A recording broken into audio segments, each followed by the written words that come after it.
Interro surprise.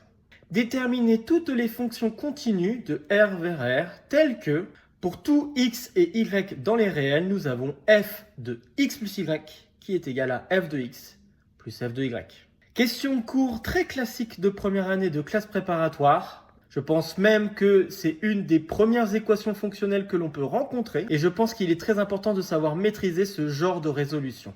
Allez, je vous laisse encore quelques instants pour y réfléchir.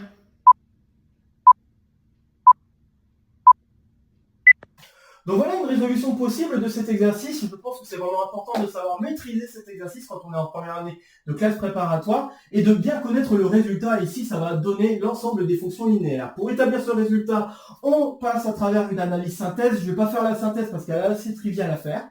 Je vais donc commencer par établir le fait que f de 0 est égal à 0 grâce à la petite égalité en remplaçant x et y tous deux par 0. Puis par récurrence, on établit la relation suivante et il suffit juste de noter en fait que k plus 1 fois x c'est la même chose que k fois x plus x et on applique l'égalité ici pour conclure.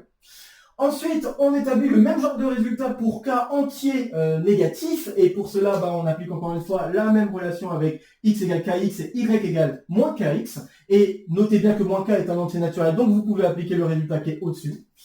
Ensuite, vous établissez que pour n'importe quel rationnel, f du rationnel est égal au rationnel fois f de 1 grâce à la méthode suivante, en appliquant ce que vous avez déjà démontré au préalable. Et enfin, en posant a égale f de 1, vous pouvez constater que votre fonction f et la fonction linéaire qui a x associé à x sont tous deux continus sur R, coïncident sur les rationnels, et le fait que les rationnels soient dans les réels vous aide à conclure totalement que, en fait, vous avez égalité entre les deux fonctions sur tous les réels. Autrement dit, votre fonction f n'a pas d'autre choix que de devoir être une fonction linéaire. Encore une fois, je le répète, j'ai pas fait la synthèse, mais bien sûr, il est bon de le faire.